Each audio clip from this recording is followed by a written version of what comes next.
কাকে দেবেন? জামাতকে দিবেন না হাত পাখাকে দিবেন, শেষে দেবেন না কোনটাই দেবেন? বন্ধুরা আমার, তো ভোট কাকে দেব আপনারা বলুন?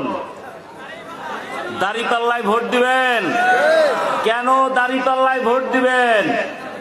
দাঁড়িপাল্লায় ক্ষমতায় এসেছে জনগণের জন্য, ক্ষমতায় থেকেও তার দলটিকে প্রতিষ্ঠিত করতে পারেনি।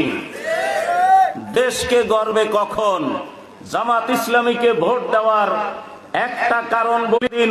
ডাক্তার সুলতান আহমেদ এই অজপাড়াগায় তিনি এসেছিলেন, কোটি কোটি টাকার সহযোগিতা তিনি দিয়েছেন। তিনি এই এলাকায় মসজিদ দিয়েছেন, 100-র উপরে নাকি মসজিদ দিয়েছেন। সেদিনকে বলল তার সেই বেতাগী থানায়ও, আমার থানায় কয়টা বলবেন? অসংখ্য মসজিদ তার মাধ্যমে এখানে আমরা পেয়েছি।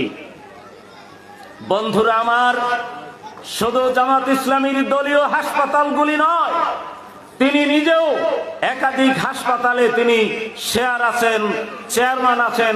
এই সমস্ত হাসপাতালগুলিতে হাজার হাজার মানুষ সহযোগিতা নিচ্ছে, চিকিৎসা নিচ্ছে।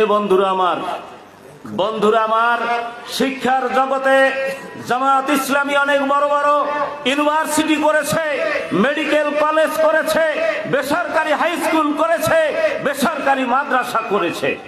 আমি ছোট্টটার কথাই বলবো, ঢাকার তামিরুল মিল্লাত মাদ্রাসা আজকে সেখান থেকে উপহার দিচ্ছে ম্যাজিস্ট্রেট, দিচ্ছে জজ, দিচ্ছে সেনা কর্মকর্তা, দিচ্ছে ডাক্তার, দিচ্ছে ইঞ্জিনিয়ার।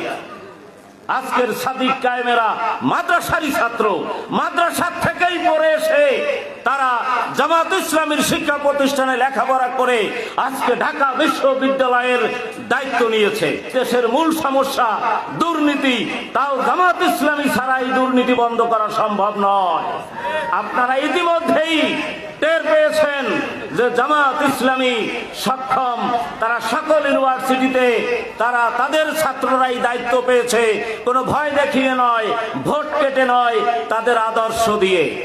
বন্ধুরা আমার, তাই আসুন, যারা বলেন ক্ষমতায় আসেন নাই, পরীক্ষাই দেন নাই, পরীক্ষা আপনারা বারবার দিয়েছেন, পরীক্ষায় এইবার কে কত নম্বর পান দেখা যাবে। আমাদের ফার্স্ট পরীক্ষা, আপনাদের হয়তো তৃতীয় কিংবা চতুর্থ পরীক্ষা। নম্বর দেবে 12 তারিখে জনগণ।